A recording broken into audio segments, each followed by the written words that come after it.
जी अस्सलाम वालेकुम नाजरीन। तो इस वक्त मैं मौजूद हूँ बरकत मार्केट के अंदर और यहाँ पे मेरे साथ जो है काफ़ी ज़्यादा लोग मौजूद हैं। तो इनकी राय हम जानने की कोशिश करते हैं कि जो पाकिस्तान और इंडिया के दरमियान एक जंग का सिलसिला जारी है, उधर भी खौफ और हिरास फैला हुआ है। यहाँ पे हम देख रहे हैं कि पाकिस्तानी जो लोग हैं वो तो इंजॉय कर रहे हैं। तो लोग जनाब बड़े मीम्स बना रहे हैं, बड़े जनाब जज्बे के साथ जो है मौजूद हैं। तो मेरे साथ ये भाई मौजूद हैं, इनसे बात करते हैं। इनकी आंखों का भी मसला है लेकिन इनका जो जज्बा है वो बुलंद है, माशाल्लाह वकील हैं। इनसे बात करते हैं। अस्सलाम वालेकुम सर। वालेकुम सलाम। सर एक तो अपना नाम दसिया जे। मेरा नाम मोहम्मद अली है। मोहम्मद अली साहब, आप क्या करते हो, काम क्या है आपका? मैं वकील हूँ। माशाल्लाह। और क्या कहना चाहेंगे, ये जो पाकिस्तान और इंडिया की जंग लगी हुई है, मोदी को क्या पैगाम देंगे? मैं यही पैगाम दूंगा जो शेर मैं बड़ा शौक से पढ़ना पसंद करता हूँ इस तरह की सिचुएशंस में एक्शन की। नहीं था अपना मयार ऐसा कि ज़र्फ खोकर अना बचाते, अगर ना ऐसे जवाब देते कि फिर ना पैदा सवाल होते। हमारी फितरत को जानता है तभी तो दुश्मन ये कह रहा है दुश्मनी में भी ज़र्फ इतना जो दोस्त होते कमाल होते हैं। क्या कहने, सुभान अल्लाह। और हम दोस्त भी कमाल हैं, लेकिन अगर हमारी दुश्मनी को टेस्ट किया जाएगा तो हम अपनी दुश्मनी का जवाब बाकायदा तरीके से दे सकते हैं। हम अपने आप को डिफेंड करने की अहलियत रखते हैं, काबिलियत रखते हैं और हम अपने आप को डिफेंड कर सकते हैं। और सर आप क्या कहना चाहेंगे, हमने ये देखा कि इंडिया के जैसे ही इधर ड्रोन आए पाकिस्तानी जवानों ने मार गिराए। इसी तरीके से पहले हमने देखा 6 जो है उनके त्यारे भी गिराए गए। तो उनको पूरी दुनिया में जो है हजीमत का सामना करना पड़ रहा है। आगे भी हजीमत का सामना करेंगे। जी जी। मूसा हमेशा फिरौन के आगे आता है और पाकिस्तान वो मूसा है जो इस फिरौन के आगे खड़ा होगा। ये ना सिर्फ चीज यहाँ पर स्टॉप नहीं करेगी, ये चेन रिएक्शन होगा। ये पाकिस्तान का जज्बा पैलेस्टाइन के अंदर भी जाएगा, ये पाकिस्तान का जज्बा पूरी दुनिया की उम्मत मुस्लिमा को एम्पावर करने की तरफ जाएगा और ये दिखाएगा कि किस तरह से जब लोग खड़े होते हैं तो रास्ते वहीं से बन जाते हैं। और जैसे हमें एक गुलकार ने अपने गाने में कहा था कि हम खड़े हो तो रास्ते वहीं से चल जाते हैं, तो ये रास्ता हमने बना दिया है आज यहाँ पर इनके सामने खड़े होकर। नाजरीन तो आप लोग देख सकते हैं माशाल्लाह भाई जो है इनके अंदर इतना जज्बा है। हालांकि उनकी आंखों का भी मसला है लेकिन फिर भी जो है उनके जज्बे बुलंद है, अपनी फौज के साथ शाना बशाना खड़े हैं। ऐसे ही सर? बिल्कुल बिल्कुल। अगर आपको बॉर्डर पे जाना पड़े तो जाओगे? बिल्कुल जाएंगे। क्या बात है सर, तुसी की कहना चाहोगे? आजकल हालात बड़े खराब हुए ने, असि देख रहे हैं कि इंडिया तो वैसे बॉर्डर छोड़ के भी भाग गए ने, उन्होंने वाइट जनाब वो झंडा भी लगा दिता, लेकिन साढ़े नौजवान असि देख रहे हैं कि वो बड़ा इंजॉय कर रहे हैं। इस वक्त मसला ये है कि इंडिया सिर्फ एक महाज पे बहुत जोश से जंग लड़ रहा है, लेकिन मसला ये है कि वहां पर भी उसने अपने होश खो दिए हैं। हम इंडियन मीडिया की बात करें, क्लाउन पपेट मीडिया जो नरेंद्र मोदी का एक माउथ पीस है और हमें लगता है कि जो उसकी पॉलिसीज है बिल्कुल वही डिपेक्ट होती हैं उनके मीडिया पे। कल रात अगर हम अर्नब गोस्वामी की बातें सुने, जितने मर्जी इंडियन जर्नलिस्ट की बातें सुने, उनको लगता था लाहौर में भी कोई बंदरगाह है। अल्लाह माफ करे जो बंदरगाह उन्होंने तबाह कर दी है, लाहौर में कोई बंदरगाह मौजूद नहीं है। कराची पोर्ट उन्होंने कल अपने मीडिया पे तबाह कर दी थी, उन्होंने पाकिस्तान में आग लगा दी थी। लेकिन हम इस वक्त बरकत मार्केट में मौजूद हैं और ये बरकत मार्केट लाहौर का एक दिल है, एक मेन मार्केट है जहां पे तमाम स्टूडेंट्स, कॉलेजेस के बच्चे, दफातर के लोग आते हैं, खाना खाते हैं। अगर कैमरा दिखा सके, हमारे पीछे भी लोग हैं इस वक्त, यहाँ आगे भी मौजूद हैं लोग, और कोई डरावा नहीं है, कोई लाहौर में मसला नहीं है। जिंदगी आम मामूल के मुताबिक चल रही है, चहल पहल हो रही है। और ये रात को जो इंडियन मीडिया पाकिस्तान को तबाह करके सोया था, वो सुबह उठे, उन्होंने कहा फिर प्रैंक हो गया है, पाकिस्तान ने शायद दूसरा जन्म ले लिया है, और हम उनके ख्वाबों में आते रहेंगे। हम मेक श्योर करेंगे, हम इंडियन मीडिया के, हमें भारत से मसला कोई नहीं, हम जैसे लोग हैं। अगर खून बहेगा तो वो एक जैसे रंग का होगा, कोई मुख्तलिफ नहीं है। वहां के लोग भी समझदार हैं, हम भी, पाकिस्तानी अवाम भी जंग नहीं चाहती है। ये चंद ताकतवरों का मसला है, ये उस बुचर ऑफ गुजरात के जहनीत का मसला है, वो हिंदुत्व पॉलिसीज का मसला है, ये मसला भारत के अंदर उस सोच का मसला है जो मुसलमानों के खिलाफ है। और हमें लगता है कि इस सोच की हौसला शिकनी होनी चाहिए अक्रॉस द बॉर्डर्स। और सर हम देखते हैं कि मसलन जहाँ पे भी मुसलमान है, कभी भी वो हमेशा पूरी दुनिया में वो अमन के लिए काम करते हैं और पहले कभी भी वो पहल नहीं करते। हमने देखा कि यहाँ पे भी इंडिया ने पहल करने की कोशिश की। इसी तरीके से हमारे इस्लाम में है कि हम जितनी भी मजहबी इबादतगाहें होती हैं उनको हम टारगेट नहीं करते, लेकिन इन्होंने हमारी जो मस्जिद है उनको टारगेट किया है। क्या कहेंगे सर? देखिए मसला ये है कि 2019 में भी इमरान खान की हुकूमत थी, हमने कहा था कि we will not initiate the war, हम वॉर को शुरू नहीं करेंगे, हम रिटेलिएट करेंगे। हमने तब भी रिटेलिएट किया था, हमने अभिनंदन का जहाज मार गिराया था और फिर हमने खैर सगाली का पैगाम देते हुए अभिनंदन को वापस भेज दिया था कि हमने यहाँ इस खित्ते के अंदर वॉर नहीं चाहते हैं, ना हम चाहते हैं ना आप ये चाहें, क्योंकि ये खित्ता अफोर्ड नहीं कर सकता। मगरिब हमें देख रहा है कि हम लड़ेंगे, हम नहीं लड़ना चाहते, हमारा मजहब ये नहीं है। हम इस दफा भी यही कह रहे हैं, हमने सलामती काउंसिल की मीटिंग के अंदर ये फैसला किया था कि we will not retaliate this time, क्योंकि हम नहीं चाहते हैं कि वॉर इनिशिएट हो इस खित्ते के अंदर। लेकिन अब जब हमने देखा कि भारत नहीं रुकने को तैयार, तो हम उनको मुंह की खानी पड़ेगी और हम ये ताकत रखते हैं इंशाल्लाह कि हम उनको मारेंगे। लेकिन हम अभी भी एक चीज मेक श्योर कर दें, उन्होंने हमारी मस्जिदों को, दरसगाहों को टारगेट किया है, हम अभी भी उनकी ना किसी मंदिर को, ना मस्जिद को, ना सिखों के गुरुद्वारे को, किसी भी मजहबी मुकाम को टारगेट नहीं करेंगे। उन्होंने अभी परसों रात को सिखों के गुरुद्वारा के करीब उन्होंने हमला करके उनको ये साबित करने की कोशिश की है कि पाकिस्तान सिखों का दुश्मन है। ये खालिस्तान मूवमेंट वाले जानते हैं, सिख जानते हैं कि पाकिस्तान ना तो सिखों का दुश्मन है, ना बल्कि सिखों के साथ हमदर्दी करता है। और हम अब की बार भी ये मेक श्योर करेंगे कि हम किसी भी मजहबी मुकाम को टारगेट ना करें, हम जवाब जरूर देंगे। पाकिस्तान के अंदर भी ये मेरे लोग सुन रहे हैं, वो कहते हैं पाकिस्तान अभी तक जवाब क्यों नहीं दे रहा, हम अभी तक रिटेलिएट क्यों नहीं कर रहे हैं।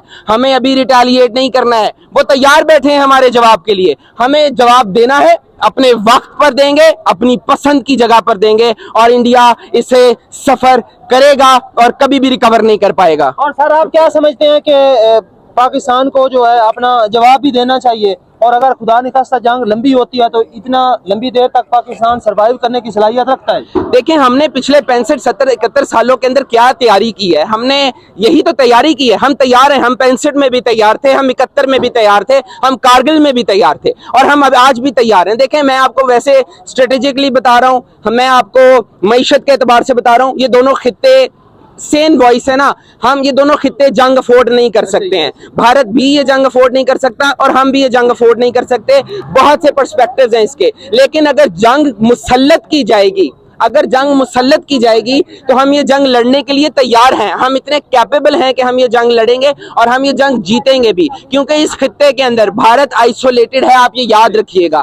इस खित्ते के अंदर आपके पास अमेरिका की मदद कोसों दूर है आपसे, हमारे एलाइज हमारे साथ खड़े हैं और इस खित्ते के अंदर एक मेजर स्टेक होल्डर चाइना है। और मुझे नहीं लगता है कि भारत एक पाकिस्तान से लड़ते लड़ते लद्दाख में भी चपेड़े खाएगा, वाघा बॉर्डर पे भी चपेड़े खाएगा, कश्मीर में भी चपेड़े खाएगा, गिलगित में भी चपेड़े खाएगा, भावलनगर, भावलपुर, कराची में भी चपेड़े खाएगा। मुझे नहीं लगता भारत ये अफोर्ड कर पाएगा और भारत ना ये गलती करेगा, क्योंकि उसने ये गलती कर ली है, उसको सजाएं मिल रही हैं। कल रात भी उसकी हमने बहुत सी चेक पोस्टों को तबाह किया है, हमने उसके राफेल को भी मार गिराया है। मुझे नहीं लगता मान था उसको आपने तैयारों पर, और पाकिस्तानियों ने तैयारे ऐसे गिराए हैं जैसे जो वो पतंग का सीजन होता है ना, तो पतंगे गिरती हैं। सर लास्ट पे आप क्या पैगाम देंगे?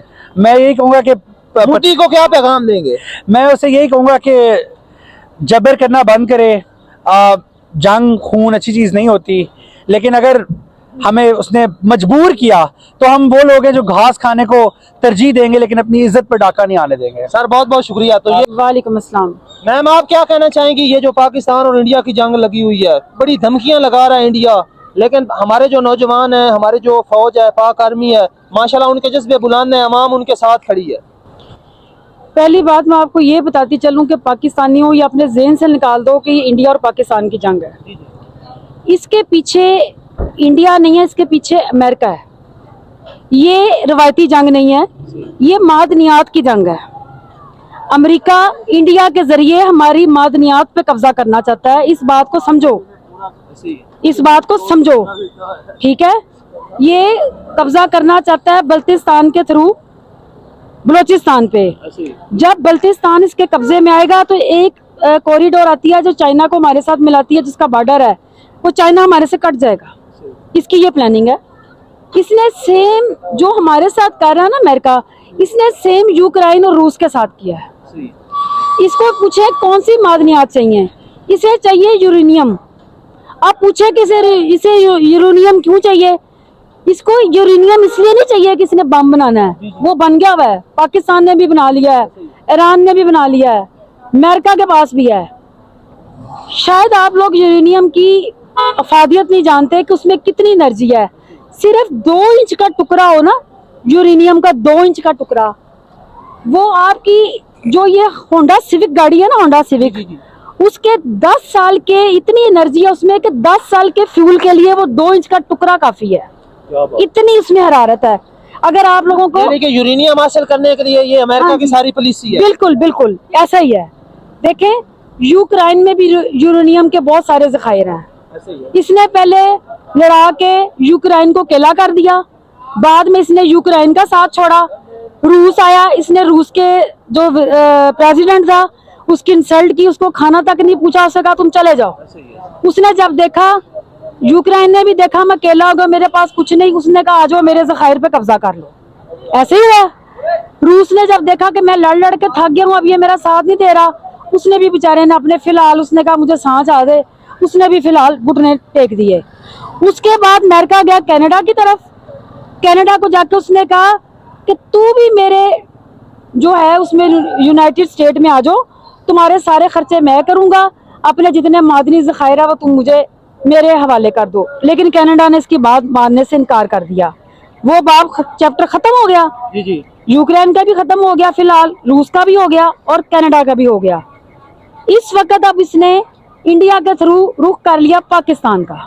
तो मैं उसको ये कहना चाहती हूँ कि तू इंसान का बच्चा बन जा, नहीं तो तेरा हशर कहेगी ना। पाक फौज जो कर भी रही है और अगर तू मजीद दुनिया ने देखा है तो जो हमारी पाक फौज है उसको सलाम है। वो तो एक लदा है, हमारी जो अवाम है ना वो तुझे जूते मारने बाहर आ जाएगी।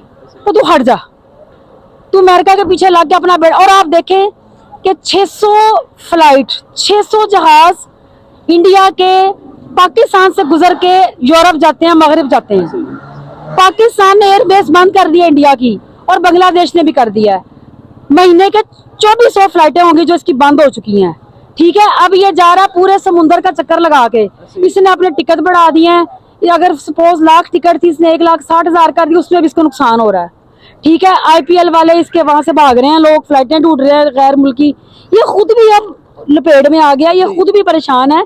ये अभी भी हट जाए अमेरिका के मगर ना लग के जलील हो तो ये टाइम है, बाज आ जाए। अभी भी वक्त है, ये बाज आ जाए। बहुत बहुत शुक्रिया मिस जी, जज़ाकल्लाह। सर। आपको पाकिस्तान हमारा नाम रहेगा, पाकिस्तान जिंदाबाद। नाजरीन, तो आप लोगों ने सुना, हमने आप लोगों को दिखाने की कोशिश की। इस वक्त मैं एक मार्केट के अंदर मौजूद हूँ और इंडिया का यही था कि उन्होंने जनाब पाकिस्तानियों पे हमला किया था।